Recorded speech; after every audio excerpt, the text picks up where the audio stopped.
episode 22 of On the Chip with KT and JP.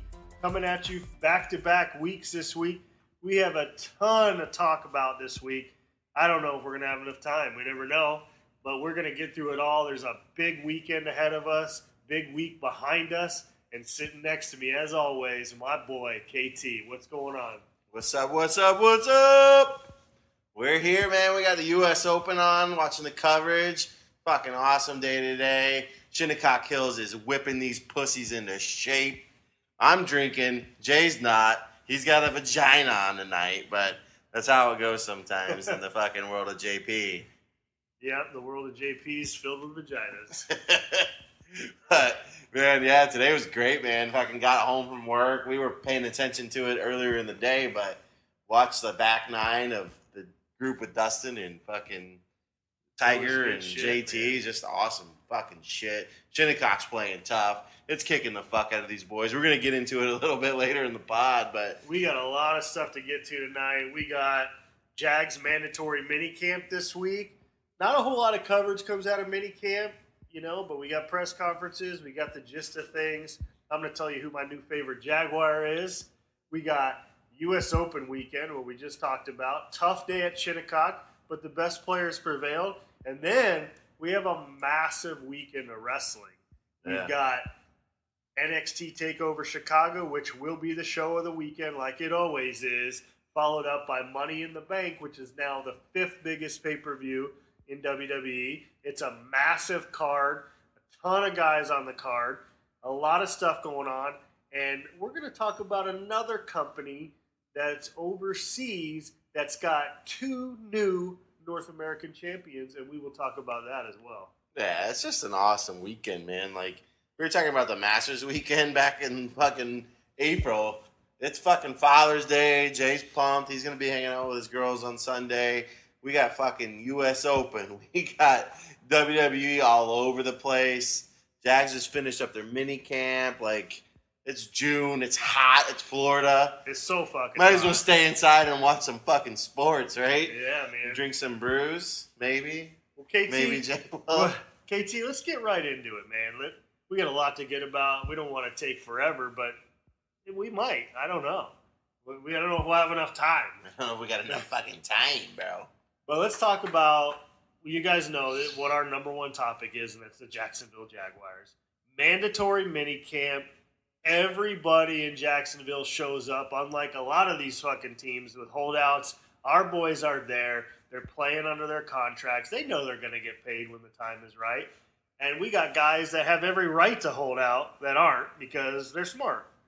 So, KT, what is a quick, it's only a 3-day mini camp. We don't get a lot of coverage of the actual practices. I know they're probably starting some initial installs. I know it's tough to do right now because they get, 40 days off before they come back. You don't want to have the guys, I'm sure they got their playbooks and they have their routines and what's coming when they report, what they're going to be installing every day. What's your opinion of these last 3 days, mandatory minicamp? I'll just start first, like what Doug said today. He told the players the real work starts tomorrow. When those guys leave fucking Jacksonville and go where they're going, like, you're not going to have your fucking brothers, coaches pushing you. Like, you need to be on your shit for the next fucking few days. Or not few days, but the next fucking month. Be ready for training camp because we all know what kind of training camp Doug put him through last year. And he's going to see if them boys show up. But, I was happy to hear from Blake today. That was the highlight of my day. Blake Bortles at the podium. The first 2 days of the mandatory minicamp, I was like, where the fuck's Blake Bortles? But he talked today. Blake was funny as always, joking around with the guys. And Blake's going to California to work with his quarterback gurus, or whatever they fucking call those guys. But I don't even know. Tom House and whatever his name is out there, Adam Dedro or something like that. But, Blake's a different player this year. He's shown it from the beginning of the off season when they reported for the OTAs, through OTAs in the minicamp. He's just looked unbelievable. Nathaniel Hackett's talked about how much of a grasp he has of the offense and how, he talked today about wanting to learn the run game better. Blake was like, my big thing right now is like not the passing game. It's like knowing the run game and how to check in and out to get us in a better run situations. And it's great to see, man. Yeah, I mean, the throws that we do get to see, they're crisp, they're deep. It looks like he's developing unbelievable chemistry with Dante Moncrief, with Austin Safarian-Jenkins. CJ Shark. He's getting, I mean, everybody has nothing but positive things to say. Blake looks fucking good. Yeah, AJ's interview with NFL Network, he came out and said that Blake did everything he had to do for us to win that AFC Championship game. Jalen's happy. You know, Monday was all about Jalen coming back. You know, these next 40 days, like KT said, are important. You know, go get your rest. Get rest. Don't do anything fucking stupid. Yeah, which you're not going to do anything. You're not going to find the Jaguars doing anything stupid. No. But, it's a worry for coaches, I'm sure. Yeah. But, I mean, Blake's going to California. Jalen's going back home to Tennessee to train with his dad. I mean, these guys go do their thing. Yeah, what a cool fucking thing. I'm sure you guys have all seen it. What came out yesterday, I think it was yesterday. The Jalen Ramsey little mini documentary. It was like 8 minutes long. It was awesome. It was so sick. And sometimes, like, we know how good Jalen is, but you wonder, I don't know, sometimes just with his actions, like, is this another diva in the NFL? That dude is serious as a heart attack as being the greatest cornerback that's ever played. And I firmly believe he's going to get there. And the fact that, like, even in the documentary, he's like, guys go to Miami, guys go to fucking LA, guys go to here, guys go to here. Like, I'm going home to Smyrna, Tennessee, train with what I do. He trains in his parents' house, in his garage. That he's been training since he was a kid. With his dad in a local high school. I mean, they're doing the same drills, but his dad knows how to get Jalen ready. And he's his toughest critic. He makes him better. His brother's a hell of an athlete, a firefighter.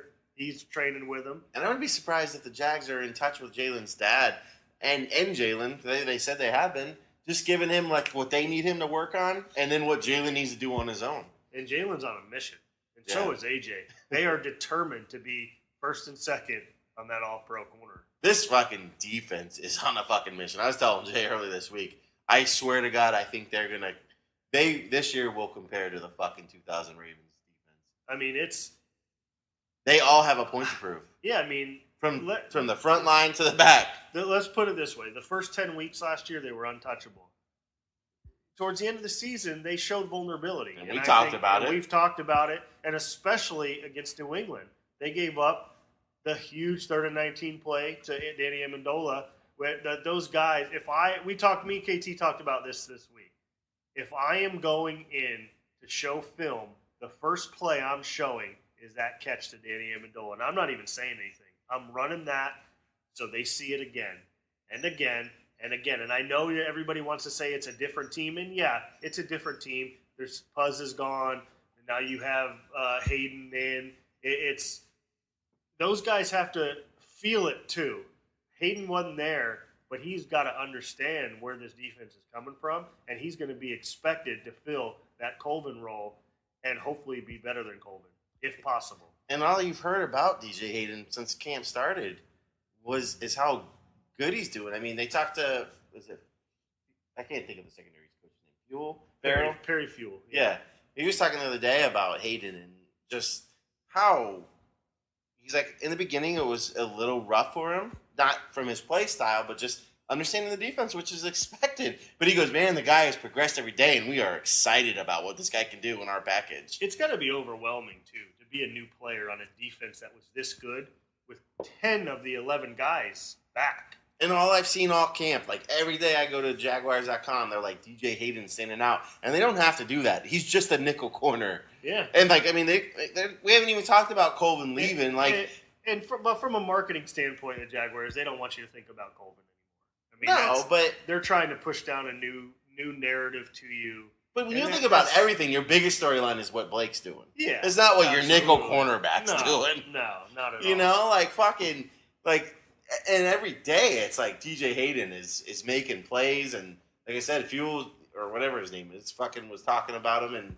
just like, man, he's coming along. He's just got to get a little bit more of a better understanding and he's doing it day in and day out. It's fucking sick. Rain's coming down, dude. Jay's like, what the fuck's going on outside? It's thunderstorming in fucking Florida. It sounded like it was in your house. That's why I was like, what the fuck is going on? But, we've been getting rain nonstop. But it's cool. It's cool. But I want to talk about, I think, my new favorite Jaguar one of the newest members, Austin Safarian Jenkins. Man, I love this fucking guy. When they signed him, I knew it was good. But just after you listen to him talk, you're like, holy shit. This guy is a real fucking deal. He's humbled from his past mistakes. He loves the discipline he's receiving.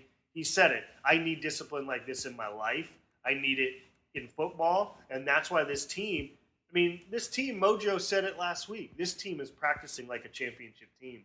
And there is no lack of confidence on that field. And it's coming. And Doug is trying to keep them all level, which is a tough job as a head coach.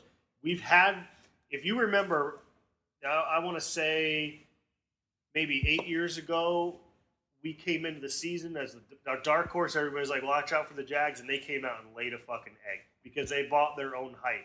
This team is too good and too disciplined, from Coughlin to Marone to Wash. To the players. To everybody. They're not going to let. Calais Campbell is that locker room leader. He's not going to let these guys even think 1 second from week to week. They're going to look at that opponent. This team is scary. All their messages are about, dude, they're pissed about the fucking AFC Championship game because they knew they were the better team that Sunday. Yeah. They were the better team. They outplayed them. But they got beat by the GOAT. Yeah. Tom Brady does what Tom Brady does. And the Jaguars aren't the first team or the last team that's had that happen to him. But I'd be real surprised if they get in that situation again, that they let it get away like that. And I think Hackett and Marone even have more confidence in Blake than they've ever had. Mm-hmm. Marone said it today. He goes, they asked about Blake and is he happy where he's at? He's like, I'll tell you this. Blake is way ahead of where we want. He had a plan coming into this offseason. He's doing it. And he said, you know what? We're doing things in practice that we couldn't do last year. That's a fucking big statement. As a knock on Blake from last year to where he is now. Yeah. Like, they have full fucking faith in this guy. Austin Safarian Jenkins said during his interview with Sexton, like, the confidence, he said this guy is an elite quarterback, and it's time that people start realizing it. And granted, the public has every right to not call him an elite quarterback, but I think this year, those things are going to have to change. And I think it's up to Blake to prove it. It is up to Blake. Blake had a good year last year. He just has to have a long season of continuously good play. Blake does the things that you want him to do. Like, it might not always be perfect, although I think we're going to get closer to that this year. Last year wasn't perfect. We've all seen it. But, man, the runs he went on last year were fucking incredible. He was playing as the best quarterback in the league last year. That 3-game stretch in December. Through the playoff run. Even a game that we lost, he willed us to have a chance in that Arizona game. Yeah. And everybody be like, oh, he threw the pick. Yeah, dude, you're playing against the Honey Badger who baited. He hid behind the linebackers and fucking dove out and fucking made that play. But, he made runs in that game that we wouldn't even have been able to. Punted that fucking ball right into the fucking stands and was like, let's fucking go. And that's what Blake Bortles does. And that's why I love him, man. The dude is fucking. He made huge runs against Buffalo. Yeah. Before he threw this. You can talk about how bad his quarterback play was that day, and it was horrendous. It was, but the play calling. What is your quarterback supposed to do, Jay? Win you the fucking game. Win the game. Who won the game that day? We won the game. He threw an important touchdown pass to Koyak. And made huge plays with his legs when he needed to. And that's what you If it was Michael Vick, everyone would be like, oh my God, did you see Michael Vick doing that shit all up and down the field? Yeah. Oh, but it's Blake Bortles, so we're just going to shit on him. Yep. Fuck you guys. Fucking Blake is the fucking man. What about some other things from the business standpoint of the Jaguars? They came out with some announcements today. Huge. Fastest leading NFL team to 10,000 new season ticket holders. And that's probably because we haven't had a lot of season ticket holders. There's only one way to go up. But that's a fucking big deal. 10,000 tickets. Lower bowl pretty much sold out for season tickets. Lower bowls pretty much sold out for season tickets. You can get ones and twosies here and there, but it's completely sold out for the New England game and the Pittsburgh Monday night or Sunday night game, whatever that. The Monday night or Sunday night, I'm not sure, but which one? Pittsburgh Sunday night. Sunday night game. Both those games are sold out in the lower bowl. It's fucking unbelievable. Which means the aftermarket's going to be through the roof. And they asked Doug about it today, and he said, "You know what?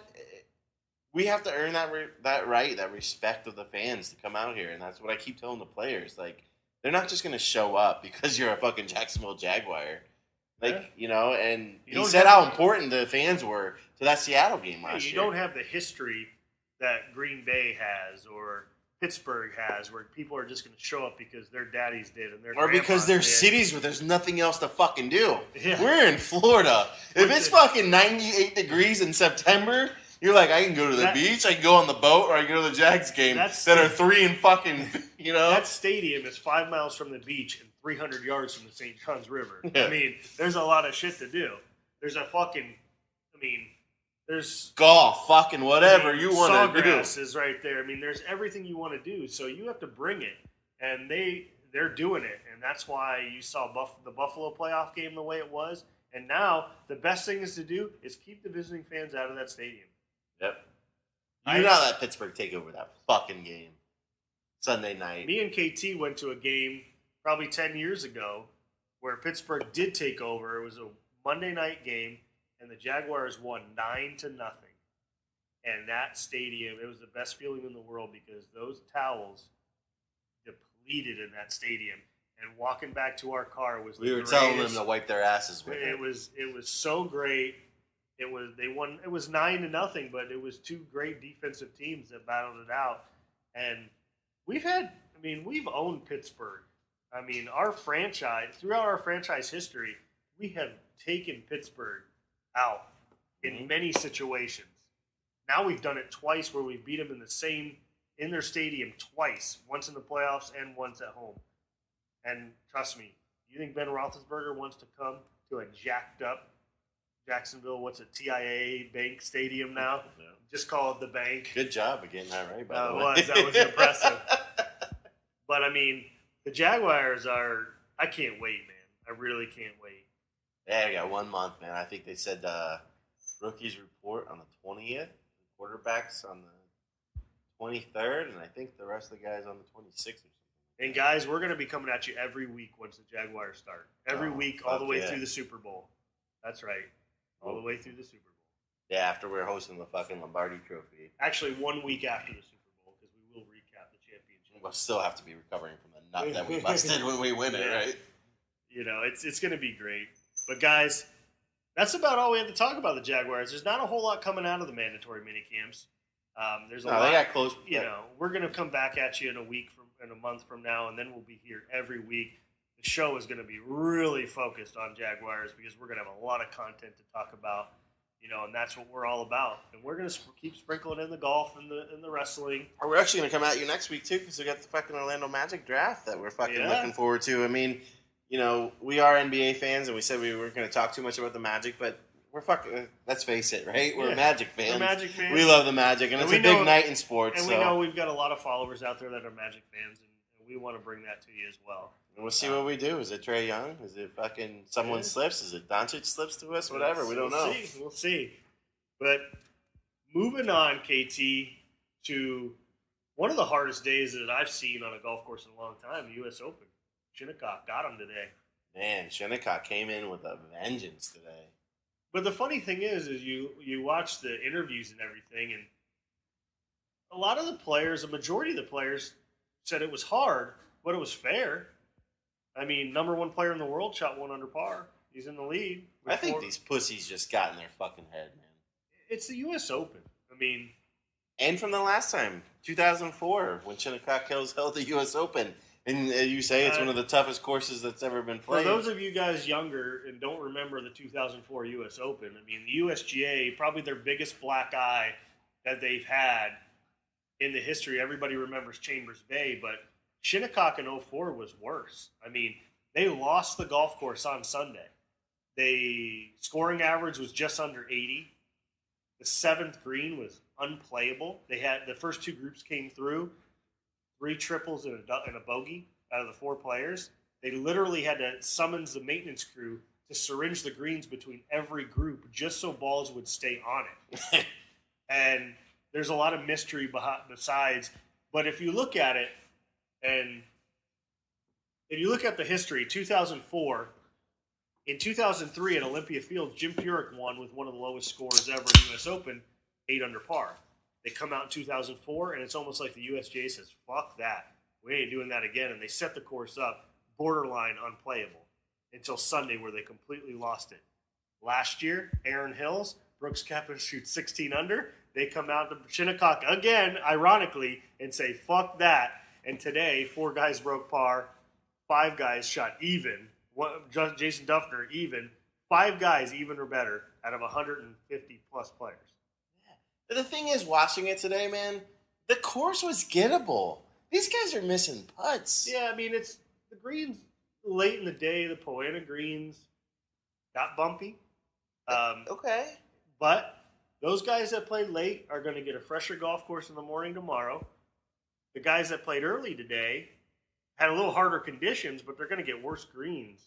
The wind is not going to be anything tomorrow. I think I just saw 10 miles an hour, which is nothing. So these guys tomorrow will probably be coming out and being like, oh my gosh, it was set up perfect today. I mean, I don't know how they're going to set the pins up tomorrow. Today there was questionable pin positions apparently. But, I mean, these greens are crazy. They're fast. They're firm. I mean, I was telling Jay when he got here, I was like, man, I watched Duffner on 14 hit a fucking perfect approach shot that I thought was going to end up 2 feet next to the pin. He hits it to the front left of the fucking green on a slope that's like, oh, that thing's going to run right down to the fucking pin. Thing goes off the back of the fucking green like 15 yards. Yeah. Guy ends up making a bogey because his fucking putting's so bad right now. He couldn't make an 8. His chip shot was great. He chipped it up to like 8-7 feet, and he fucking nutted his fucking par putt. I mean, the funniest thing about Jason Duffner's round today is he was horrific putting, and he finds a way to shoot even par. I mean, yeah, this guy could have been 6 under. In a U.S. Open, every aspect of your game needs to be on point. It's an examination of the best players in the world, and if you have one flaw, it's going to expose you. Look at Tiger Woods. Can't hit the fairway, shoots 78. Jordan Spieth can't make a putt, shoots 78. Rory McIlroy, I didn't even see much of his round because we were working, but he shoots 80. He obviously couldn't drive it. Couldn't do anything. Couldn't do anything. I mean, it's not an easy golf course, and if you have one aspect that's not firing on all cylinders, you will shoot 6-7 over par easily. Yeah, well, let's look at Shinnecock, Jay. Like, Shinnecock is in the vein of a European course, right? Like a British links course, kind of. I would say that it looks like a links course, but you can play it in the air. You don't necessarily play it on the ground like links courses are designed to. It's a link style course that you can play in the air, which is typical for American golf. It's an old golf course. It's one of the oldest. It's one of the original 5 USGA founding golf courses in America, and it's over 100 years old. And Jason Duffner said it best earlier. Me and KT were watching the press conference, and he said, these greens were designed over 100 years ago with undulations for a stip meter reading of 5.6. They're rolling at 12 this week with 25-mile-an-hour winds. That's ridiculous. And then you have Poana that's butting at the end of the day. It's real bumpy. Like a lot of the guys said, as bad as the play was, I don't even want to say as bad, as high as the scores were, everybody says the course was difficult, but it was fair. And that's, USJ's happy. They were happy with the way it played. Trust me, they want a similar leaderboard going into Saturday. They want a few guys under par tomorrow. You don't want anybody to not be under par going into Saturday. Get a guy get to like 3 under tomorrow, maybe 4. You might just see more of 1 under. Right. And that's fine, and I think the USGA would be happy with that because their end goal on Sunday afternoon is even par. It always is. Yeah. Now, last year, that didn't happen. They crushed Aaron Hill. They had no win. That golf course was there for the taking, and you had a bomber shoot 16 under par. And USGA usually counts on win, don't they? I mean, where they're usually playing these U.S. Opens, they're kind of counting on some win to add to. I mean, maybe not crazy like it was today, because all these guys said, like, we've been here for fucking 2-3 weeks playing practice rounds, and all of a sudden the wind does something we haven't seen in 2 weeks. It comes from an entirely different direction. Howling. Yeah, I mean, it was tough. I mean, I would say if you're 4 or 5 over par today, you don't feel that terrible. Getting back to the course, like Jay, let's talk about Shinnecock Hills. You look at it; it's a beautiful course. Mm-hmm. There's nothing special about it. It's pretty to look at. There's no iconic holes or oh my god, that's a breathtaking view or right. It's just a nitty gritty fucking blue collar course. It seems like it's got some famous. I mean, 2004, unfortunately, was famous for the wrong reasons. Goosen won, but, obviously everybody remembers the Sunday where the course literally got away from him. And that director of competition, he was gone the next year because he borderline suicide on that course that day, and it went the wrong way. And there's mysteries about that 7th green and how he summoned the maintenance crew to go out and mow it in the middle of the night, but they weren't supposed to make it playable. But he was determined to not let these guys do this. 95. Who can't? If you guys are old enough to remember this, Corey Pavin's famous 5-wood. Unbelievable. Knocks it up on 18. Unbelievable. Tiger played as an amateur, hurt his wrist as an amateur in 95, hitting out of the rough. Had to withdraw in the middle of the round because he about broke his wrist. A lot of people don't remember that Tiger Woods played in that U.S. Open as an amateur because he was the reigning U.S. amateur champion. But, And the rough's bad today, but we haven't seen rough. I've seen worse rough at U.S. Open. Yeah, you have to. It puts a demand on driving in the fairway, and the guys that hit fairways today are the guys that are at the top of the leaderboard. What does the U.S. Open always try? The USGA always wants, what Jay says, all your best assets in golf. You have to show up with all of them. Mentality, swing, putting, chipping, approach. Every aspect of your game has to be on. There was a great quote I heard tonight when we were watching the Golf Channel coverage. The USGA is not trying to humiliate the greatest golfers in the world. They're trying to identify the greatest golfer in the world. And even par, in their mind, and it always has been, is where they want that winning score to be on Sunday. And so far, they're at it. It might go a little higher, but I think you'll see similar scores tomorrow. You might see an easier golf course on Saturday to try to get some more people tight. And then Sunday, they are really going to test it. They're going to borderline dry and fast. And I feel bad for the superintendent because on Wednesday, they give the course back to the members. And boy, those members are going to be fucked. Yeah. But and looking at it as a fan perspective, if you're a fan that wants to tune in and see fucking 12 under, 18 under win the fucking tournament, it's not going to happen. But why do you want that? You see that every week. The PGA now is from January to December. What do they take, 2 weeks off now between the last? Yeah, the wraparound. The big guys aren't playing. They're taking a break from They have the wraparound schedule now at the end of the year. But if you want to see that, tune in next fucking Sunday, next weekend when they're at some easy course that these guys can go light up. This thing is set out to make, and the beauty for me is if on Saturday when conditions are tough and everyone's, maybe not Saturday, maybe tomorrow, if the conditions are fucking so bad that everybody's still going 3 or 4 over, some guy comes out and shoots 66, and it's like, dude, this guy just owned this golf course today. He, dominated Shinnecock Hills, and he's like, that's what I want to see. That one round that's, incredible. I think you're going to see somebody shoot a 67, 68 tomorrow. It's attainable. We saw it today. These guys were there. Especially if Duffner could putt, he probably would have shot 66. Yeah, that poor guy can't make a 2-foot tap in right now. Which is impressive that he shot even. I'm most impressed with his round. Dustin is Dustin. You knew he was going to do this. He does it every year at the U.S. Open. And Dustin Day, I think, was just toying with Shinnecock. I think he just was like, I'm going to come out. I don't think he was toying with it. He could ever toy with But I think he was just like, I'm playing a safe round today. I'm going to see where I'm at the end of the day. Yeah. And tomorrow, you might see a more aggressive Dustin Johnson, especially if the wind's lighting up. Yeah, if you're 3-4 over par today, you shoot even par tomorrow, you're going to be pretty darn close to the lead on Saturday. What's realistically, Jay, right now? You're thinking, we were talking earlier, if you're 4 over right now, you got to feel like you're still in this thing. Yeah, I would think even higher than that. Say you're 6 over par, and you're one of the guys that I just said goes out and shoots 68 tomorrow. Suddenly you're 4 over par. You can't imagine anybody, say Dustin goes out in the morning and lights it up. Lighting it up here is going to be 2-3 under at the most. No one's going to run away from this thing.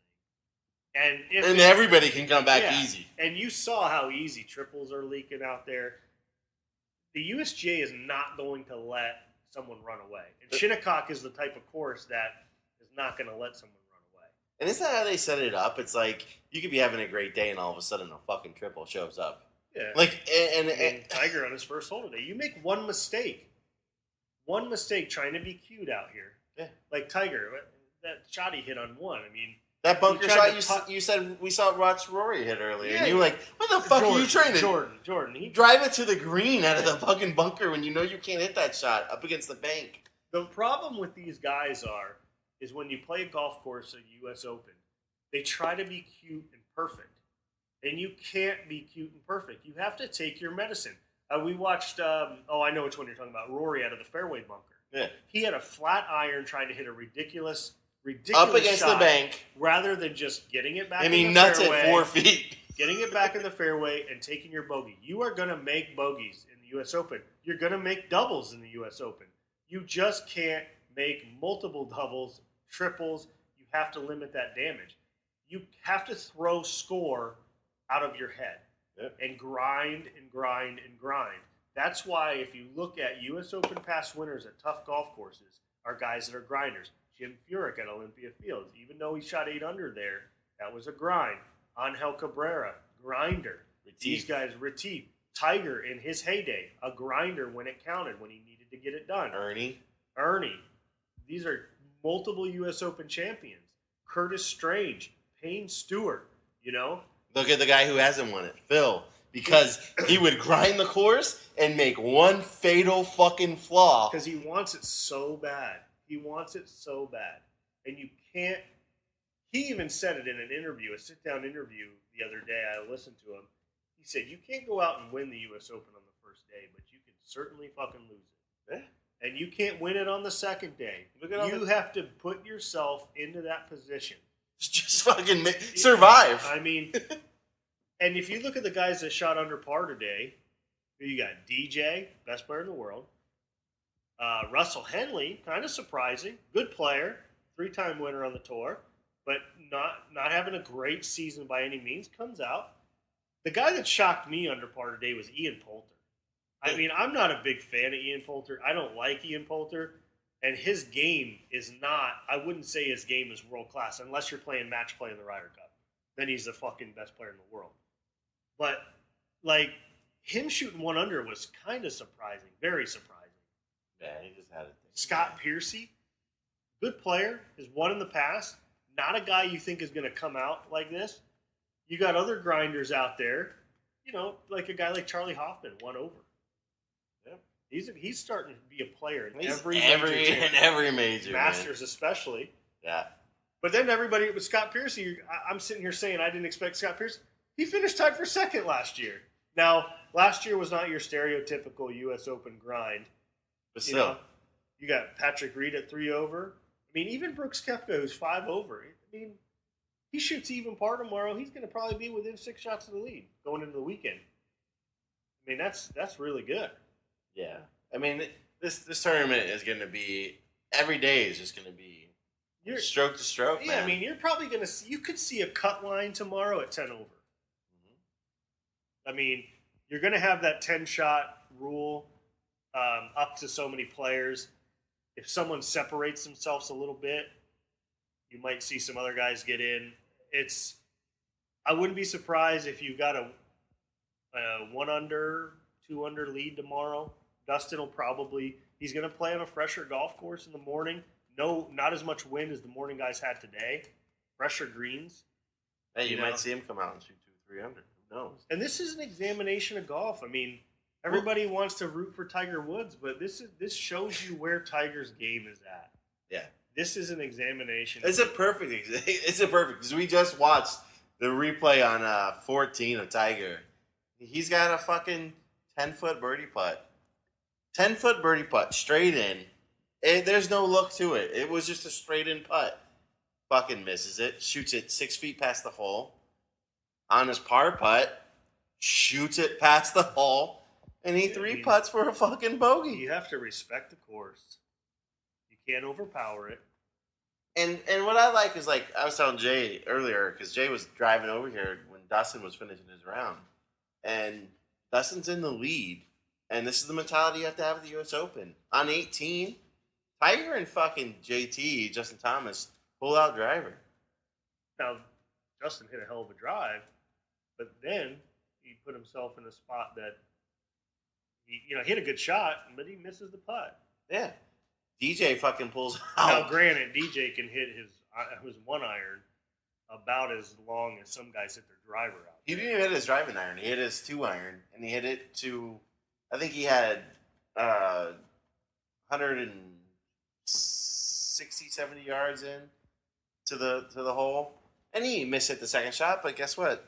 JT drives at 422. They both end up with par. Yeah, number 10 was a perfect example today. Justin Thomas, he bombs driver down. He leaves himself a 60-yard lob wedge on a downhill slope where you have 10 yards of green. You can't hit that shot. Perfect. You can't hit that shot. Just don't put. You have a better chance of hitting an 8-iron from flat ground to that spot than you do of a 60-degree wedge downhill lie. Where if you go a yard too far, you're going to stare double bogey in the face. And that's the thing that fucks you up, because you were saying earlier, like, normally you'd hit that drive and you'd be like, oh, it's an easy fucking sandwich. I might make this. It's an easy sandwich. Like, I might hold this out. And the best thing I heard yesterday was from Andy North on ESPN that was talking about Dustin Johnson's game and where he's at. He said he finally understands his distances. And he knew hitting iron on fucking 18 was a safer shot for him and a better approach shot into the green. Or if he doesn't hit a good approach shot, he can fucking bail out on his fucking chip. And it's what he did. He stuck it to like 5 feet and tapped in for par.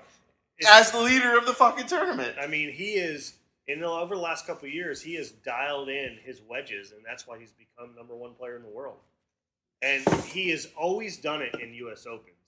Going back to his lead at Pebble Beach. Oh, the one where he... The one where he fucking... that was a PGA, but, I mean, he's been there. He grounded. I mean, the guy is serious, and I mean, he's lost the speed where he missed the putt. What was it, like a 6-foot putt? If you think about Dustin Johnson, he is a couple of breaks going his way to maybe having 5-6 majors already.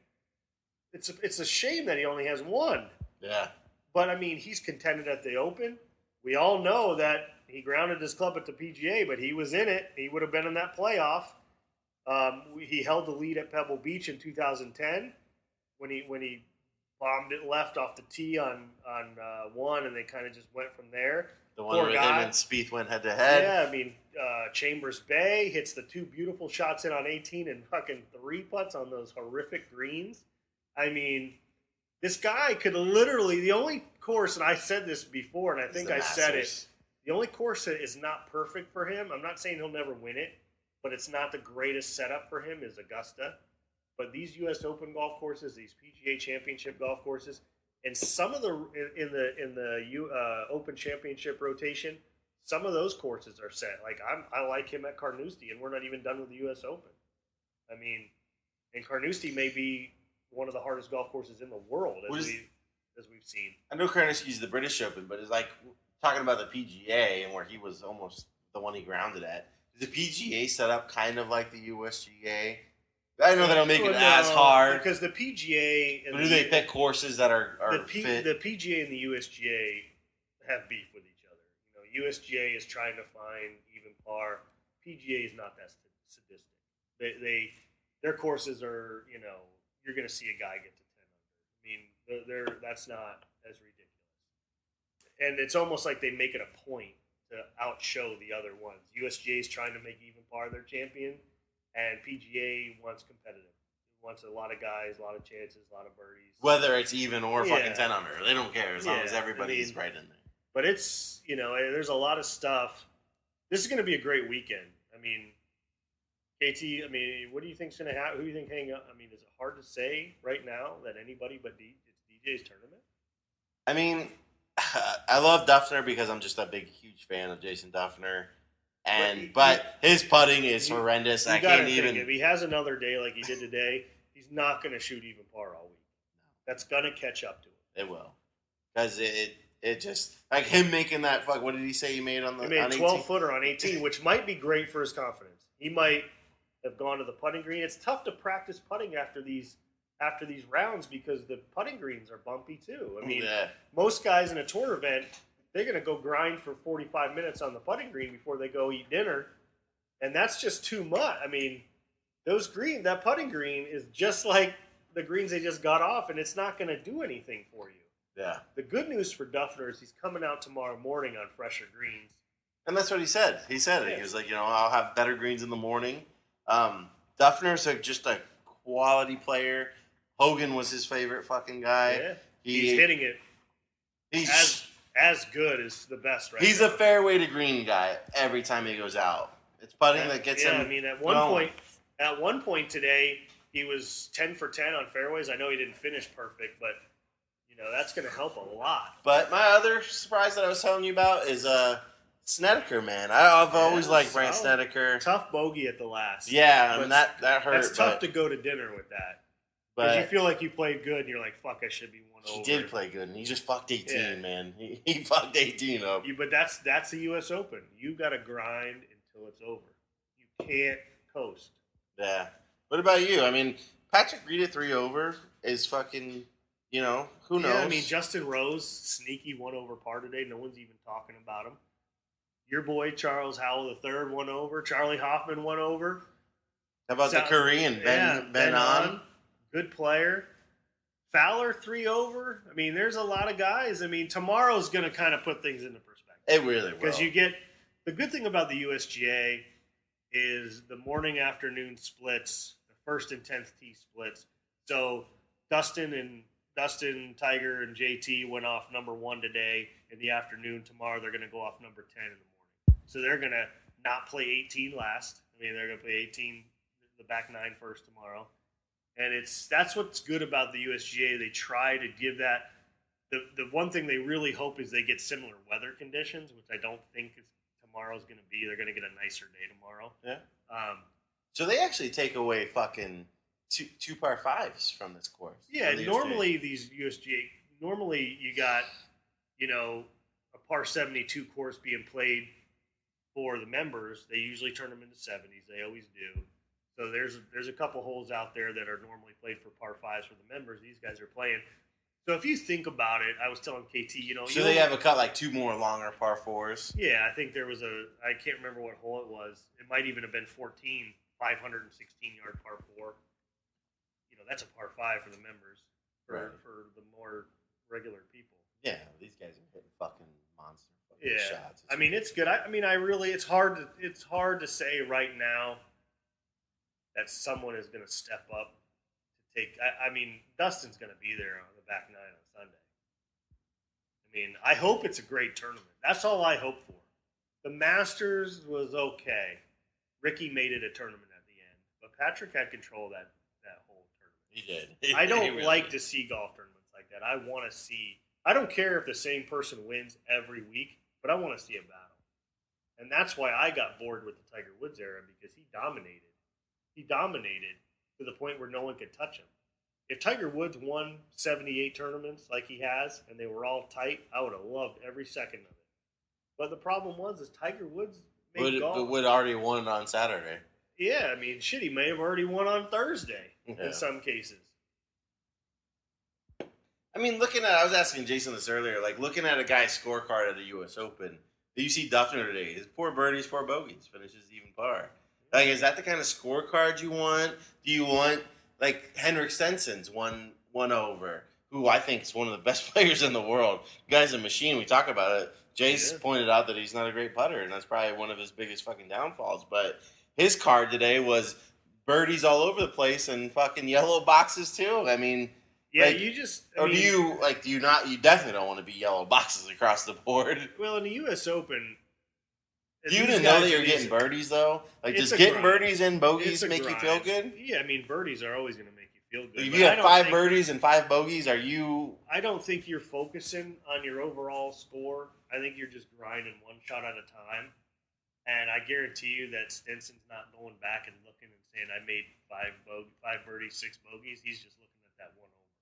Right. That's all he's looking at. Same with Duffner. He's happy he shot even par. Right. He doesn't care how he got there. And that's the one thing about these guys are... I was just thinking, like, if I know I can get those shots and, like, I know on those couple holes it was just a fucking putt or it was like a... like, that gives me more confidence going into tomorrow. Like, I can get birdies. I can get birdies out here. But maybe not. Maybe it is just, like... Because you know at any time it could go fucking... You can go from a birdie to a triple on the same hole tomorrow. I mean, like a weekend golfer that goes out at a 10 to 15 handicap, you're thinking about the overall round. You're not a grinder. You're not taking shot at a time. These guys are literally one shot at a time. Put it in the hole, write your score down. Put it in the hole, and at the end, you add them up and see where you were. I mean, a lot of times... I don't think they're paying as much attention to their score. I wouldn't even say their score. I would say more the leaderboard until Sunday. And this is at a U.S. Open. You know that you're not going to be able to go out and shoot 7 under on Sunday morning and get your shit in the hunt. It's not going to happen, unless you're Johnny Miller. I hope not. But it's like one of those things where you just grind it out and you hope you're the last man standing at the end. Yep. I mean, the U.S. Open's great. I hope you guys tune in this weekend. It's going to be fucking incredible. I'm pumped. I can't wait to watch tomorrow. I'm going to have the fucking recorder on, DVR set. We're going to watch the whole weekend. I got nothing to do. I got some fucking yard work to clean up, and that's about it, man. Yeah, it's Father's Day weekend, man. Spend it with the kids and watch the U.S. Open. That's what I've been doing for years. And watch a little thing on Sunday night. I don't know if I'm going to go over yet, but I'm thinking about it. Maybe watch the Money in the Bank Sunday night. But that's what we're going to get into next, is a little thing called the fucking WWE. And we're fucking professional wrestling standing right now. Yeah, there is. It's a fucking shit show, but it's also good, too.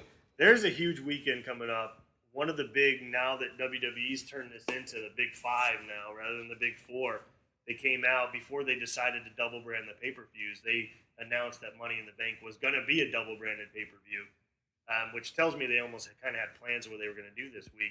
But before we get into WWE, we got to talk a little bit about last weekend briefly. New Japan, Dominion. It's going down as one of the best wrestling cards in history. I've heard nothing but good things. One of the greatest matches of all time is what I'm hearing. Yeah, we haven't I seen it. unfortunately have not been able to watch it yet. I feel terrible, but we're going to discuss it. We had Kenny Omega and Chris Jericho become individual champions in New Japan. North American champions are not common in New Japan. Kenny Omega and Okada have their 4th match of their series. All amazing matches, and this one on Sunday, or I guess it was Saturday night, whatever it was the best of the 4, and being called the best. Being called the best ever, it's a lot to live up to.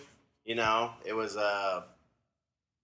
it's crazy. I mean, we haven't got to see it yet, so we don't really know how it went, but we heard a lot of shit about it. Yeah, I mean, we've seen the other ones, and the other ones were amazing. I can't imagine they could top it, but apparently they topped it. And Jericho's doing his best work ever. We've said this. He's got to be loving life. Chris Jericho is fucking on top of the world right now. I mean, the guy is, 47 years old? Got a wife, got kids. He's fucking... But you know what? He fucking got out of his WWE contract, which he was doing the best work of his life at the end of his WWE contract. And now he fought Kenny Omega, which was an amazing match. And then he went up and fucked with Naito, who is the next up-and-coming guy in New Japan. Many thought Naito should have beat Okada at Wrestle Kingdom when Jericho and Omega fought. They thought they were finally going to let Okada lose it to Naito. But they must have plans for this. Good thing they didn't, because we would have been taking away the 2 matches they got. But not just the 2 every match on the card was incredible. But there's a great picture that surfaced on Twitter this week with Kenny Omega and Jericho both holding their belts, and it was quoted to be, "This is why wrestling is so great right now, is because you've got Chris Jericho holding the New Japan Intercontinental title, and then you have Kenny Omega, who I don't know this for a fact, but I may be speaking out of turn here, but he may be the first ever North American IWGP champion. I don't know, Kenny, if that's true or not. But usually it's been really hard for anybody to hold that title. I mean, Okada's held it for a long, long time. And those guys put on a great match, and it goes to show what's going on. There's a whole lot more than WWE out there, and guess who's on the clock this week is WWE's on the clock, and they have an opportunity to take grass back of the wrestling industry by putting on a great pay-per-view this week. Because right now they are not the talk of the town. New Japan is, and it's going to be very interesting to see if they can answer with Money in the Bank. Not only that, but like fucking Jericho's fucking cruise, his wrestling cruise he's doing. That's probably the biggest thing going on in professional wrestling. And it's music, it's everything, but all in's pretty big. All in's fucking huge. But, you know, I saw earlier today that Jericho is fucking teaming with the Young Bucks. And they're going to call the Bucks of Jericho on the cruise.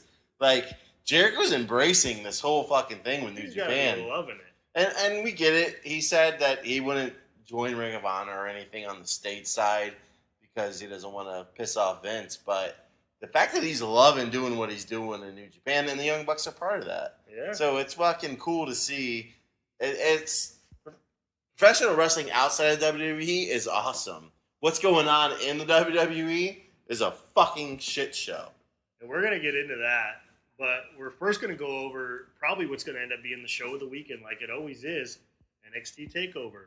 Yep. There's some great stuff going on. As always, great storytelling, unlike your live TV shows that they put on. And why do they fucking get... Like, I fucking am done. I say it every week, and I really am this time. I haven't watched fucking either one of those shows in 2 weeks. Because I'm just done with the WWE main fucking thing. Like, I get it. It's a kid show. It's family friendly. It's for the networks. $1 billion. $1 billion gets you to where you need to be. But you can still tell stories, man. Vince, bro, you can still tell stories. You don't tell a story more than one fucking segment. And the sad thing is in NXT has got one of the best stories going on for over a year now. And it's the best story that I've seen. It's probably going to be the best fucking fight of the weekend. Yeah, and it's unbelievable. We might as well get right into it. Johnny Gargano and Tommaso Ciampa. Oh, Tommaso Ciampa is going to be fucking unbelievable. This feud is incredible. And the length it's been going on. These guys have committed to this. They went through a whole injury and kept the story going. I think it helped with the injury. It probably did, because it allowed Gargano to put on an amazing match with Cien Almas. And build himself up more. Because I think Tommaso Ciampa is more of the one that's like the dominant figure in that. The guy who owns the microphone, the guy who owns... I think Gargano is sometimes on the mic not as good. But, man, letting that... Like, Ciampa's injury really helped just develop that whole thing. When he came back at the last Takeover... Yeah. It was sick, and they just had fucking gone further. Yeah. We're going to go through a couple of the matches for NXT before we get into Money in the Bank. The women's division is kind of destroyed right now, which is typical of NXT. Every time they get something, champion moves up, and it takes them like 2 years to get the new girls up to speed. Shayna Baszler is going to carry that, and to be honest with you, they almost went with like longevity. The only other girl there was Nikki Cross. So sorry for her, she didn't get to come up with Sanity, but it might be good for her. Who knows? She might develop. And NXT actually does it right, so I don't mind the match as much. Yeah, Baszler's not going to lose that title. I think they're just trying to build someone up, and I think Candice LeRae, who's Gargano's wife, but she's wrapped up into this storyline with Ciampa, she might end up being that person that eventually has the feud. The women's division at NXT. It's kind of done right now. Yeah, and it's just because they do it every time. When they move a group of girls up, and then the roster gets depleted. And they lost a good group of girls this last time. The Iconics, Asuka, Ember. I mean, look at them. I mean, they're top of the notch for the women's division. We'll get into that in a minute. But, I think possible fight for that main event or best match of the night coming up, KT, Ricochet versus Velveteen Dream. Oh, it's going to be fantastic. These guys are special. And if you haven't seen the North American title ladder match that happened at, I guess, two takeovers ago, or last Takeover, I can't remember. Ricochet and Velveteen Dream had some amazing spots in that match. And now you're just going to get the two of them alone in a ring. And it's probably just the beginning of what those guys are going to do on NXT. Yeah, and it's gonna yeah, for those of you guys that don't like high spots, it's gonna be loaded with high spots. That's what Ricochet does. He's an amazing athlete. Velveteen is an amazing athlete, and Velveteen is extremely young. And he's not as seasoned as Ricochet. Ricochet dominated the indie scene, dominated everything, and now I think he's almost there to help Velveteen be just like him. And Triple H has got to be just chomping his bit. He's got probably the biggest boner when those guys go out. Yeah, he's like fucking Jane and Steve. He's like, you guys go do what the fuck you want. I'm going to blow load in the back. But that's what he's so good about. Triple H lets these guys go be themselves. Yeah. He lets them go out and says, do your thing. He probably says, okay, this was what we have to get out of this match. Go make it happen.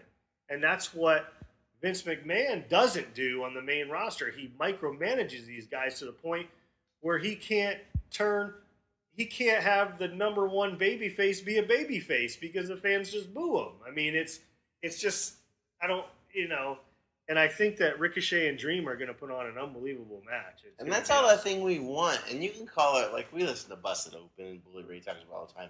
WWE's, sports entertainment. Well, fuck sports entertainment, man. Like, I get it. Like, you're sports entertainment. You're putting on the big production. But at least give me a story I can follow. Like, dude, the stories change so quickly. Like, I'm not even invested in anything they have going on, except for my boy Elias, which we're going to get into. But, like, that's the thing about fucking what Vince does now. It's like fucking one segment, oh, that's over. Let's go to the next thing. And they can't build shit. And it's probably, a lot of it has to do with they have too much time to fill.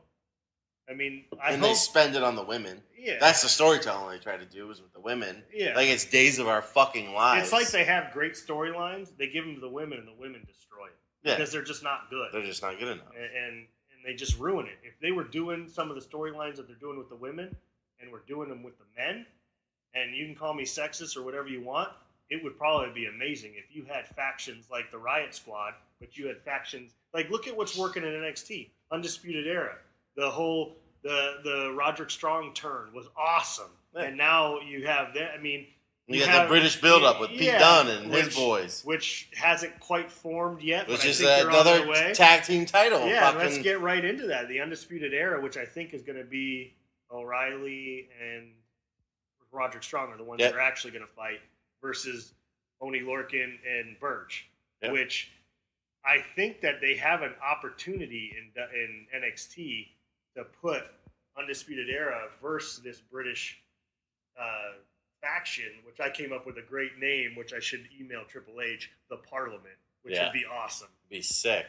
Which if you put Dunn, those Lorcan and Burch, and then you bring Tyler Bate into the action, it would be awesome. Yeah, you could even bring William Regal into it. You know what I mean? Yeah. There's endless opportunities. Yeah, it would be really cool. Then they have a lot of English United Kingdom. I mean, they have a whole fucking United Kingdom division that they're having another tournament for. Not for the title now just to crown a number one contender. But you're having guys that are 205 Live guys fighting in that tournament. You've got Jack Gallagher. He could be another guy. Maybe change his image a little bit, but kind of his image is what it is. But Undisputed Era is great. I mean, Adam Cole is probably going to serve a big purpose. I'm not really sure why he's not wrestling, but maybe he's got a little tweak. He's got to serve something. Yeah. But I'm sure he's going to have a big role in the night. It's going to show, though, that, I guess we just, for me as a WWE fan, I guess I just have to wait till Triple H finally gets the reins. Yeah. Because Triple H understands that you can still put on a fucking family show, but tell a story. Like, there's nothing gross in NXT. No. There's nothing that's outlandish that can't be on the 8 o'clock hour. No. But it's good storytelling. Yeah. It is, man. I mean, the one thing I am kind of concerned about, KT, and I'm not too thrilled about the championship match. I love Aleister. They have nobody else right now that's been in NXT long enough to go against Aleister. Yeah, I mean, I believe Adam Cole will be the guy that has a long-term feud with Aleister Black. they kind of went with Lars Sullivan. I'm not a big fan of Lars Sullivan. I'm not a big fan of the big brute guy that's not much of a talker. At least Braun Strowman is kind of getting better talking. He's funny. And he's showing some personality. I don't know if Aleister Black is going to have to do a lot in this match to make it. I could tell you right now, it's not going to be the final match. No, and they're building it to be like, oh, Aleister Black's never seen a guy like this before that can stop his kick, his strike, his, slam him down. There's no way Aleister Black is going to lose the title. And they better not continue it after this. Yeah, I think it's just one of those things where they don't really have something for that story yet. You know what it is? Vince probably loves, what's his name? Lars Sullivan. Yeah. Sullivan. And he probably wants him on the main roster. And he's like, let's just get him through, get the crowd behind him, and we'll fucking pump him up to the main roster. Because it's a Vince guy. That's a Vince guy. You know what I would love to see? Aleister Black's not a Vince guy. No, not at all. He's Triple H, NXT all the way. Yeah. He's probably going to get ruined on the main roster. Yeah. But you know what I think would be a great way to end that night is Black beats Sullivan, and Undisputed Era comes out and fucks Black up, and that's your last image of Adam Cole standing over Aleister Black, and there's your kickoff to the SummerSlam NXT with both titles, the North American title and the NXT and all of them holding all the titles up, and you sit there, and that's your build up to the SummerSlam takeover, which is probably one of their biggest takeovers of the year besides WrestleMania. And if they don't want to go with Adam Cole, I mean, just looking at it from another way, there's another little guy that's on the NXT roster now called EC3 that could be in a good thing with fucking Aleister Black. I think they're taking EC3 slow. I'm sure they are. I think EC3 has the potential to be really good. I think he just needs some refinement. He needs to get bad habits taken out of his... Yeah, I think the one thing that bugs me about EC3 is little things like facial expressions, actions, small little actions in the ring. Those are things that are very important. Mm-hmm. And that's what I think hurts Roman Reigns. Facial expressions, move sets, things like that. Where Roman Reigns looks the part, but the fans are smarter now. They're smart today, and they don't like those little looks and the same move sets over and over. And that's what I think they're going to work with EC3. And I think Triple H is probably making that a little project it is. But he's over. He's over. I mean, NXT will put everybody over. If you're coming and you got a good thing, and I'm not saying EC3 is bad. I just think that he needs some refinement. He needs time, and that explains why he's probably not on the card. Yeah, exactly. That's why they put him on against. No, I'm sure he's going to wrestle that night in some pre-show that they probably do that's not televised or whatever. But he might have another rematch for his Ono. Yeah. I mean, they might. I don't even know. I think NXT might do, during their pre-show, they might do a match, which he might have another one against Ono, which Ono is your typical, I don't want to say enhancement talent, but he's your typical good hand, wrestled all over the world. He's going to give you quality. He's not going to be a face of your company. But it's no question that Adam Cole is the next fucking star I would NXT. love to see NXT ending with Black winning and Undisputed Era coming out and fucking him up, and they're all standing over him, especially Adam Cole. And that's your setup for the future. Could Alistair fucking pair with the Parliament? Is what we're going to call him now? I'm going to call him the Parliament. Is he British or something? He is, but I don't think he is. Listening to a talk, you can tell some of his words are I don't know what he is. Yeah. Yeah, I mean, I think he's English, but he doesn't have Irish a thick, maybe. He doesn't have a thick accent. He doesn't have a thick accent. Not like Dunn and Bate and those boys do. But I think you're still going to get a great card. You always get a great card on NXT. The pay-per-view, it's going to be phenomenal. I don't care if you don't watch NXT at all, but you need to watch the takeovers. If you like wrestling, watch Takeover. Awesome. There'll be way better wrestling in Takeover than there's going to be in Money in the Bank. Money in the Bank's going to have its highlights just because of it's Money in the Bank. There's ladders. There's fucking... So, moving on to Money in the Bank, there's a lot going on. A huge card. We are going to cruise through some of these because we don't want to keep you guys going forever. And honestly, most of them we could give a fuck Yeah, about. and we're going to start at the bottom, or what we think is the bottom. This hasn't been announced yet, but I guarantee it's going to happen. The Deleter of Worlds versus the B Team. I mean, they've already, B Team is the number one contender, but they haven't announced an actual fight yet. Yeah. Which I could see them fighting in the pre-show. Mm-hmm. I mean, the Deleter of Worlds, I think they're still trying to kind of refine that gimmick. Bray and Matt Hardy, I mean, they are the champs. They've got something there. I don't think they've perfected it yet. It's there. I think they're still working on it. It's pretty cool that Bray Wyatt and Bo Dallas, brothers in real life, are going to feud against each other and have a match. There's just a lot of history in that ring. And, you know, the B Team is gay and is like corny as it is. It's kind of funny. I kind of am amused by it. I am too. Like Curtis Axel cracks me up. Like when they won and he does the fucking frog splash on the ring by himself. It's like, and Bo Dallas has that goofy personality. Yeah, and they're playing to the B Team. Yeah, We're like the second fiddle it's guys. Funny. I mean, just look at another two guys that Miz kind of put back in the limelight by teaming with the Miz. And I think what they've done with the B Team, it's kind of funny. It's actually one of the better things that WWE has done with the roster split. And it's such a shit-on story, too. And it's actually not terrible. No. Because, like, the Miz is fucking amazing, and fucking, you know, those guys, you didn't really believe it with the Miztourage, but they're holding their own. You know, I never was a big fan of the name Miztourage. I thought they should have been named the A-Team. A-list or something like that. But I'm amused. I mean, I don't think the B Team will win, but who knows? If you want to push it, who knows? Going into the SmackDown tag belts, Bludgeon Brothers versus the Club. 4 pretty good guys. Luke Harper, one of the most underrated guys on the roster. And the Club, probably. I think that would be an awesome match, actually. The most underrated tag team on the roster that has kind of been shit on since they came to WWE. And they've teased them. They've teased the Club reuniting. They teased all this stuff. If they want to start a really good rivalry in the tag team division, and not the shit with the Usos and the fucking New Day and that bullshit, this could get really good. Especially if they let fucking Club win this weekend. Yeah. And build it towards SummerSlam. You have 2 months to build it towards SummerSlam. I just don't know if they will do it. Because I can see the Club losing and then just being like, next tag team. Yeah. I mean, I know SmackDown has a ton of tag teams now, but let's tell some stories, man. Let's tell some stories. We're going to come back to the next match because we both really like it, but one of the dumbest matches of the night, Carmella and Asuka. Who gives a fuck? I don't even know where to begin with this.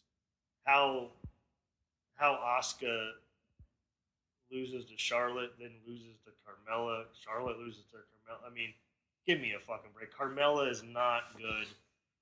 I know you had to give her the belt because she had the briefcase, but come on. I mean, give Asuka the belt. I mean, it's so bad. I'm not going to sugarcoat it. I'm not going to tiptoe around it. The end of SmackDown the other night was horrific. I watched literally 3 minutes of SmackDown, and it was the last 3 minutes, and I saw that ending, and the 5 of those women standing in the ring. It was the worst shit I've ever seen.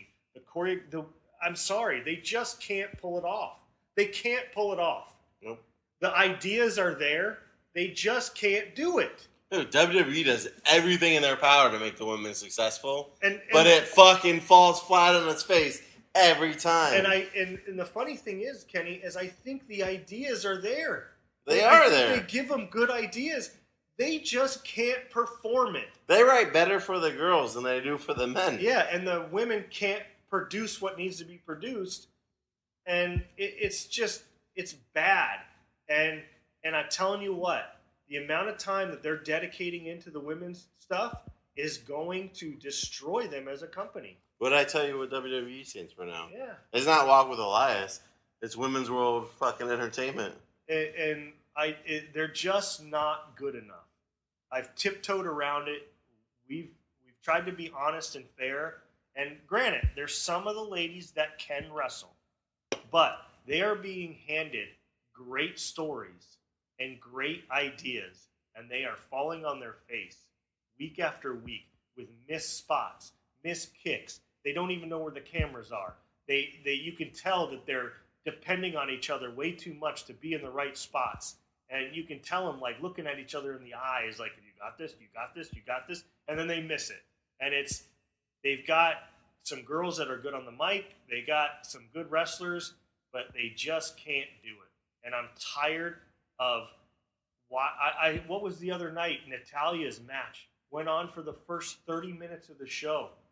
I was like, are you shitting me? I was like, thank God America's Got Talent is on and I have something to watch during this time. Oh, and Natalia fucking blows her knee out on her own accord. And then the whole fucking story. Dude, it's so bad.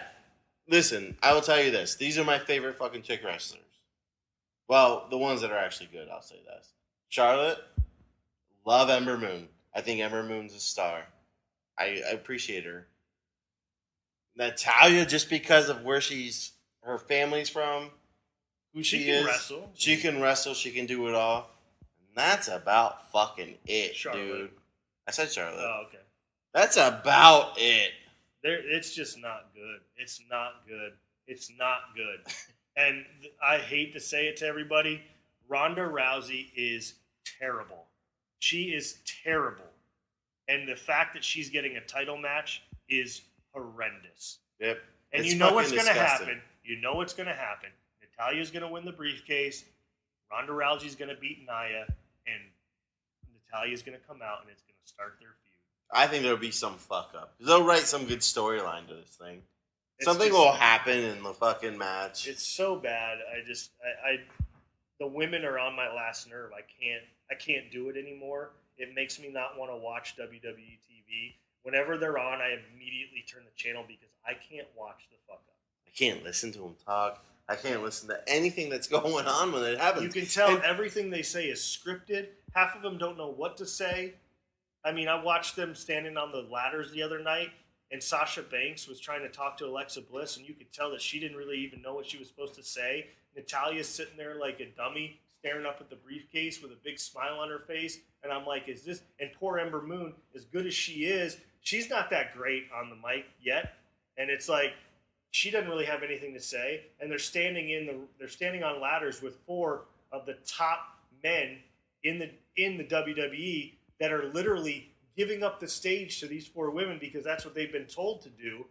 And you got Kevin Owens that has to, you can almost tell that Kevin Owens jumps in because he can feel them flailing.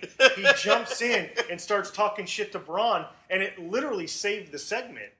And then Braun had to do his thing, and you could tell that he said his rehearsed lines, which kind of fell flat in my opinion. The fans love it because they love him, and it is what it is.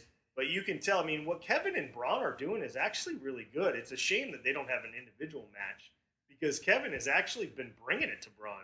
Kevin's fucking awesome, The dude. star of the night, Monday night, was Kevin Owens. From the ladder scene... Always a star. To the back. He told the whole story of the whole night. The backstage scene, when he went to Finn and convinced them that they needed to team up and take out Braun, the three of them, until the very end when he did the frog splash off the ladder. I mean, Kevin Owens is the star on Monday night. I mean, Kevin Owens is always the star. It's the Kevin show.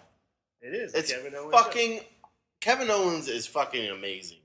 Like, and they got so many good guys that are good and that they can fucking do something with, but they just decide to shit it away. Well, sorry for my rant on the women, but it's bad. Oh, fuck the women, dude. It is bad. And we're not saying this because we don't fucking appreciate women wrestling. I watched the show on Netflix, Glory. Glow. I fucking love it. Yeah. I fucking love Trish and I fucking love Lita. Like, it was good because they were good. This new crop is fucking terrible. Yeah, it's just not good. They're being given too much and they can't handle it. They just can't handle it. It's the truth. We have a theory. Give them the first hour of Raw. Give them a show that's the first hour of Raw. And see what your It's ratings all are. women's wrestling. See how many TVs turn on at 9 and how many turn on at 8. Yeah. And we'll see how great they are. But they don't have the balls to do that because they know. They know. Trust me. They know. I'm telling you, the only reason that they're getting this is because of Stephanie McMahon. And she is pushing for this shit. And I'm telling you, if you gave them a heads up, get their own show, they won't do it though. And you're starting to hear it now when you fucking watch Raw. the crowds when the fucking there's just no reaction. There's no reaction. They're out fucking getting popcorn and beers, man. Yeah, that's what I would do. I'd be taking a piss. I'm like, I gotta take a piss. Oh, the women. Oh, perfect. Yeah, great timing. Yeah, get me the fuck out of here. We go on to we spent a lot of time on that. The next match, Sami Zayn and Bobby Lashley. This is a whole nother thing. Kenny brought up a good point. Sami Zayn is probably doing his best work. He's doing the best work he's ever done. I love Sami as a villain. Like, I think they need to get rid of his fucking entrance music and create something new. But I get it. It's that cocky fucking... Yeah, he is a massive heel right now. Man, he is such a good heel. I've told you before, I was never a big Sami Zayn fan. I haven't been. I like him more now. I love him now. When he questioned Bobby Lashley the other night if he's even been in the military, I was like, that is some major heel shit. Yeah. Major heel shit.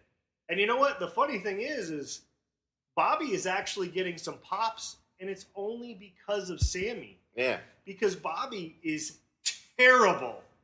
He is terrible. He might be a physical specimen, which he is, but he can't talk on the mic. He spent too much time in TNA.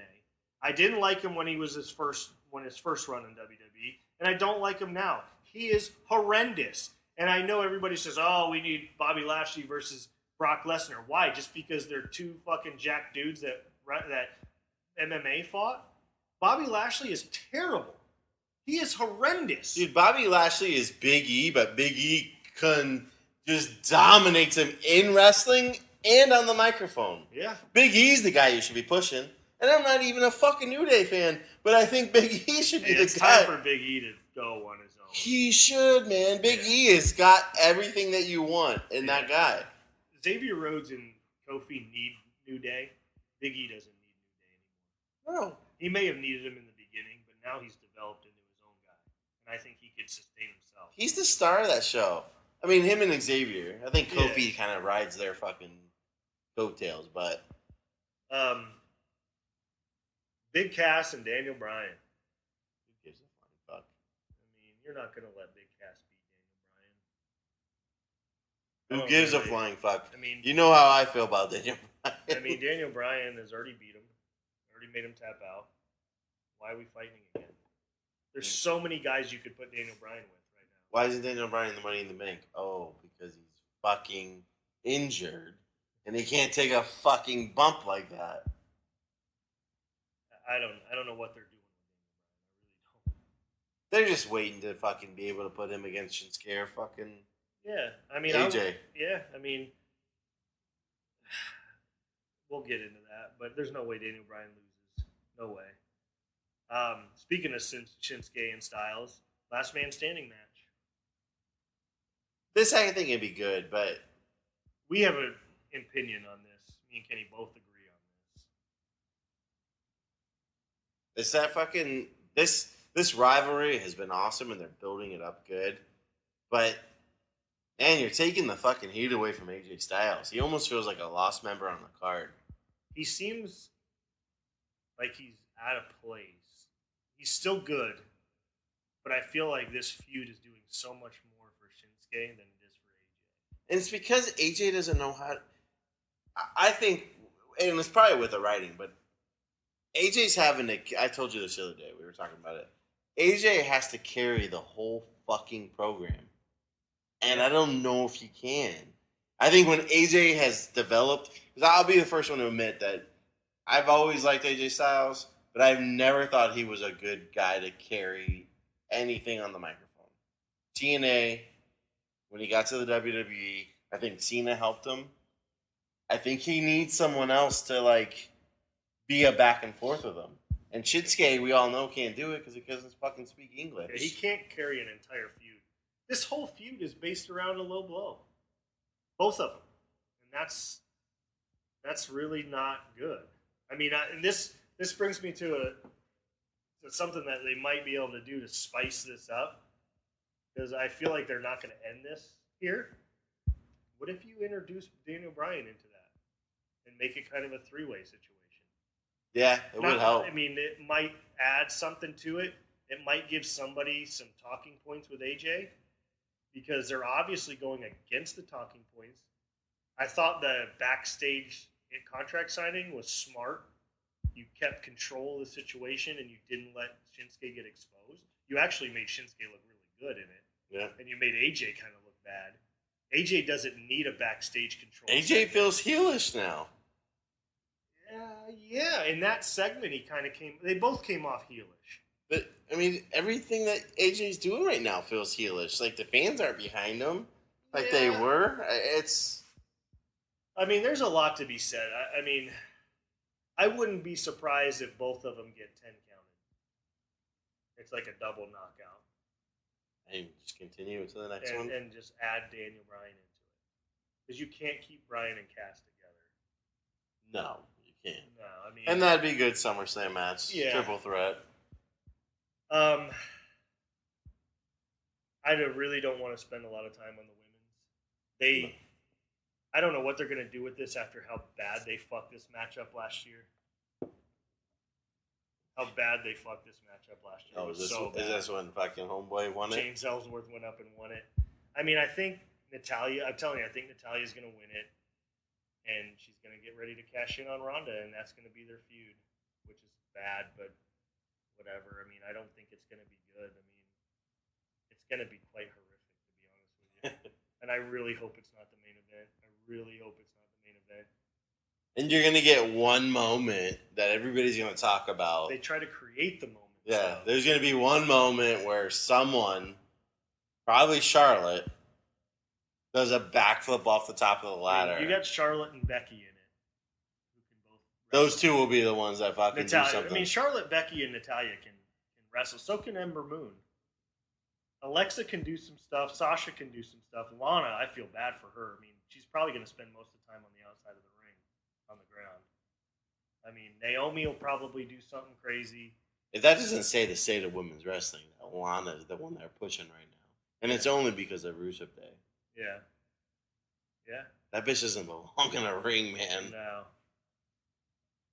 Before we get to the men's, there's one match that we haven't talked about yet that I think could be really good, and I hope it keeps going. Elias and Seth. Yeah, man. Elias, you know how I feel about Elias, dude. And Seth as well. I mean, I like what they're doing. I mean, they're telling a little bit of a story. They had the attack on the guitar, and then Seth destroyed Elias's famous guitar that he had. They're doing like kind of some old school stuff. The crowd was totally into that segment of him smashing a guitar. They weren't even in the ring together. And the crowd was begging Seth to fucking break that guitar. You have the two most over guys in the fucking on Raw right now. Elias and is I will come out and say right now, I guarantee you Elias and fucking Rollins is the best match of the night. Yeah, I mean, there's some chances for some really good matches, but they're going to have a great match. I mean, they haven't really worked a whole lot together. I think it's just the beginning, and I hope they continue the story. Keep it going. I mean, I'd love to see those guys feud over the Intercontinental Belt for a while. Like, this shouldn't be, even if Rollins wins, I think on Monday Night Raw, Elias should come out and smash him with a guitar again. Yeah, just keep getting heel heat on Elias. The fans love him. Everybody, I mean, the whole crowd's chanting, burn it down for him to break a guitar. I mean, they have this burn it down philosophy with Seth. They don't use Let's start letting him burn shit down. Not literally burn shit down, but fucking shit up. Yeah. That WWE 2K18 commercial fucking was so sick. So good. And it fucking created burn it down. And let him burn it down. Let him pretend like he's burning down the WWE. Like, I wonder what's going to happen when Ambrose gets back in the mix. Yeah, we might see him this week. I mean, I don't know if he's cleared yet. He's got to be close. He's got to be close. Yeah. SummerSlam. And who knows? They might put him on SmackDown. Right. Who knows what's going to happen with Ambrose? I saw a picture of him. He's got a different look. He's all cleaned up a little bit now. He's got like a beard and he's kind of clean cut. I don't know if that's just because he's not on TV or what. But let's get into what I hope is the main event. I hope they make this the main event. Your men's Money in the Bank match. Bobby Roode, Braun Strowman, Finn Balor, Kevin Owens from Raw, The Miz, Rusev Day, Samoa Joe, and a mysterious member of the New Day, which I hope is Biggie. Should be Biggie. But they'll probably make it Kofi because he'll probably do a ridiculous high spot off of a ladder. And that's probably what it'll end up being. None of those guys are going to win that match But what Owens and Strowman are doing is really good. They've got a lot of are you going to finally see Bobby Roode officially turn heel in that match? Right. I got a theory now that just talking, they're going to build Owens and Strowman for SummerSlam.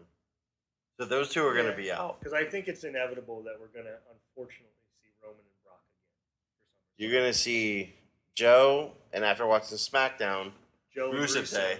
And I think Rusev Day is seriously over to an extent that is unbelievable. So that takes out 4 of the guys.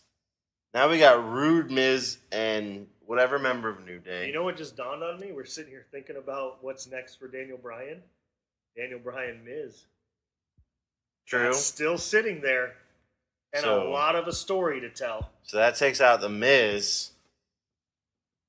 So now we got Rude and New Day. This is our theory. This is what I was just looking at the map of the match. Bobby Roode, Finn, and New Day. We know New Day's not going to win. Right. So we'll scratch them out. So that leaves us with Bobby Roode, official heel turn. He could be good with that briefcase. It would be awesome with that briefcase. That briefcase is like holding a belt. But you also have to give Finn something at some point. Now, if you do the Finn, do you let him hold that on, and do you let him cash it in at SummerSlam? You let Brock beat Roman again, and Finn cashes in. Paul Heyman screws over Brock. Finn wins the belt, and Brock disappears for a while. That'd be sick. I mean, it's kind of shitty that Finn had to give up that Universal title, and he's really not even been back in that picture. Right. He has never been close to that. Everybody's probably like, "Oh, Strowman's going to win," but I think Kevin Owens and Strowman are going to kind of eliminate each other. And they're not going to give it to Rude yet. They could if you let him turn heel. He could be good with that briefcase, Kenny. He could be good with it. I think he would be great with that briefcase. Because, like I said, it's like holding a title. It becomes a part of the story, and it becomes a part of you. Look what it did for Seth.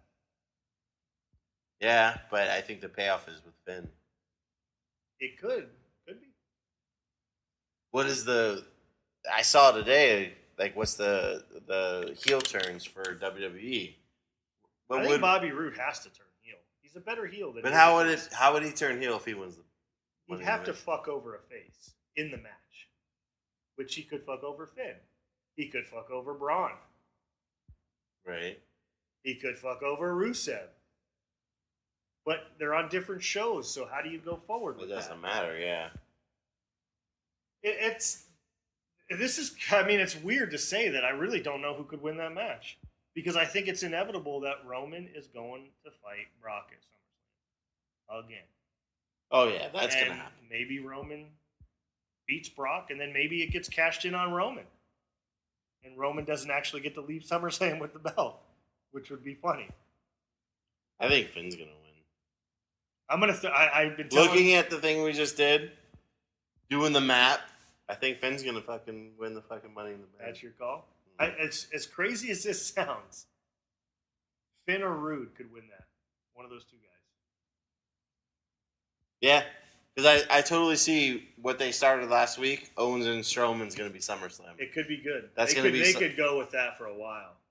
And I think Owens could really carry against Braun. And with what Joe and Rusev did on SmackDown, they could keep that going. New Day, who gives a fuck? Yeah, you can do whatever you want with New Day. Miz, I think, is good. He'll be pissed off, but he'll need something to do. Bryan and they've got to bring that for SummerSlam. And that story is there to be told. For SummerSlam. Yeah. It's a lot of things. So now you got Rude and Finn. We're going to go fantasy booking 101 right here. And I know there's no way that this could possibly happen, but I'm going to throw a scenario out there, and you guys can take it, leave it, whatever you think. Everybody knows about the disastrous weekend that CM Punk had. Okay? Now, I think that it would take a miracle for not only CM Punk to get back into professional wrestling, but let alone back to the WWE. Right. They're in Chicago. How cool would it be if mass chaos broke out in the match and everybody's all over the place, and CM Punk comes running in from the crowd like he's an outsider, grabs a ladder, jumps up, steals the briefcase, and runs right back out of the arena like he stole it, like he's not working there. Obviously, we know he would be. But if he jumped up there, stole the briefcase, the Chicago crowd would go absolutely fucking insane. Yeah, and that's your last image. They would jump with him at the top of a staircase, holding the briefcase and walking out like he's literally stealing it. Oh, it would be fucking incredible. And you want to talk about a way for WWE to jump back on top of after New Japan's dominion? You don't think Vince McMahon and Triple H are paying attention to All In? Paying attention to what's going into Japan? They know that they're probably the third place on that right now. CM Punk. And they could literally play a storyline like CM Punk is not with the company. Oh, yeah. Almost like an Outsiders type deal, but make it a little bit more raw. Like, you know what I mean? Like he's not real, like he's not really there. They could run that whole storyline. And, dude, the Chicago crowd, what better place for it to happen? If he literally looks like he steals the briefcase, steals the show of the company that supposedly fucked him over. Oh, it'd be incredible. Man. I mean, it would be unbelievable. I mean, I highly doubt that it would happen because of the history. But I'll tell you what, money talks. Money talks to Vince, and money talks to CM Punk. And he's not. Nobody wants to see him in a fucking octagon again. No. And he's full of shit. He says he doesn't want to wrestle again. That motherfucker's going to wrestle again. And I would think like CM Punk is so, critical of storylines. This would be a storyline that he could probably bite into and really go. Oh, it'd be so fucking unbelievable. If he just stole... Be like a fuck you, Vince. If he came in with his black hoodie and he jumped over and everybody's like, who the fuck is this? And he takes the hoodie off and it's him and he climbs up and steals the briefcase and leaves out the crowd like he literally stole the fucking show. And that's the thing we talk about with like storytelling. That's all I want from WWE is that. I mean, if I watched that on Sunday night, I'd be like, fuck, I am tuned in. Dude, and WWE goes back on top. Yeah, I'm not even thinking about Kenny Omega or fucking... Yeah, right now you got Dominion. What just happened in New Japan with Omega and fucking Jericho. You've got everything going in on All In. You've got the Jericho cruise coming up. And you got WWE sitting down here with one of their biggest pay-per-views just 2 months away. And you literally have CM Punk come and steal that briefcase? Are you telling me that is not going to shock the world and move WWE to the top of the line? And that would be Vince's way of saying, hey, motherfuckers, we're the WWE and nobody can fucking touch us and we will always be on top. Better yet, at SummerSlam, Punk comes out, pins Lesnar, Heyman turns. I got the goosebumps just thinking about it. Can you imagine the first time that CM Punk enters an arena and Cult of Personality fucking goes? I mean... And pins Lesnar and Heyman goes with him? Who are boys? If they could somehow create a storyline where they could keep Punk away, but keep him in it, like where even though he's supposedly not in the company, but to be in the company, you'd have to have cameras around him to tell stories. So it would be a tricky thing to tell. You could do selfie fucking promos. They're all about the selfie promos. He could come on fucking selfie promos on Monday Night Raw and be like, hey, Vince. Money in the bank, Triple H, I got your briefcase. I mean, it would be so good. I mean, they would. You're trying to tell me that the next night on Raw won't be one of their highest ratings they've ever had in the last 5 years? They'd be fucking through the roof. I mean, they would be on the top of headlines. If CM Punk came back, they would be on the top of ESPN, Bleacher Report, all the fucking websites that now cover wrestling. They might even fucking be on bigger headlines. I mean, it would be epic. Now, obviously, there's a lot of fucking hoops to jump through to make this happen because there's a lot of fucking hurt buttholes and pissed off people at each other. But trust me, Vince is all about money. And if he knows it's a way to put his company back on top and to be the number one talking point in wrestling shows, wrestling podcasts, it would be ridiculous. Now, I feel like Vince would be more open to it than CM Punk. But Yeah, money CM talks. Punk's an asshole. Money talks. Yeah. Hey, CM Punk, I'm going to give you fucking 20 mil. Fucking you come back and do this real quick. I mean, and that would be a storyline. What the fuck does Vince carry? Just signed a fucking $1 billion deal. He probably won't even talk to CM Punk while he's there. I mean, it would be epic. I know that's fantasy booking. It's But complete fantasy. it would be awesome. It would be awesome. I mean, it would be incredible. There's so much things, man. I mean, maybe we'll do a podcast one time where we tell you how we think a pay-per-view should play out. Yeah, I mean, well, we just did. We did. Yeah. we did include somebody that's not on the roster and says he's never going to wrestle again. So we may have went extreme there. But That's what we do. But guys, man, we went long tonight. I thought we had hit a lot of good stuff tonight, KT. I thought we gave some fantasy booking at the end. We gave our highlights. We talked about some stuff. Dude, we fucking killed it. Jags. KT's cracking another beer. We went into the U.S. Open. I thought it was a good podcast, man. Hour 35. Yeah, man. Sorry it went so long, but I hope if you guys it. hung around for the whole hour 35 and you listened to our CM Punk theory, tweet at us and let us know what you thought. On the Chip, at On the Chip KTJP on Twitter. If you're not following us already, follow us, man. We're always posting shit. We love you guys.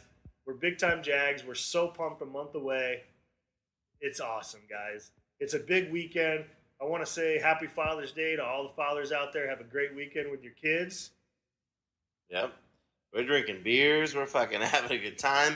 Drink beers with us. Listen to the pod. Chill the fuck out. Have a good time. Check out fucking wrestling this weekend. Check out the U.S. Open. We're going from zeros to heroes. We are, man. We love you guys. We're pumped. We're going to have a big weekend. Look forward to drop this weekend. If you're not following us already, get on board. Check it out. Peace. Fucking peace.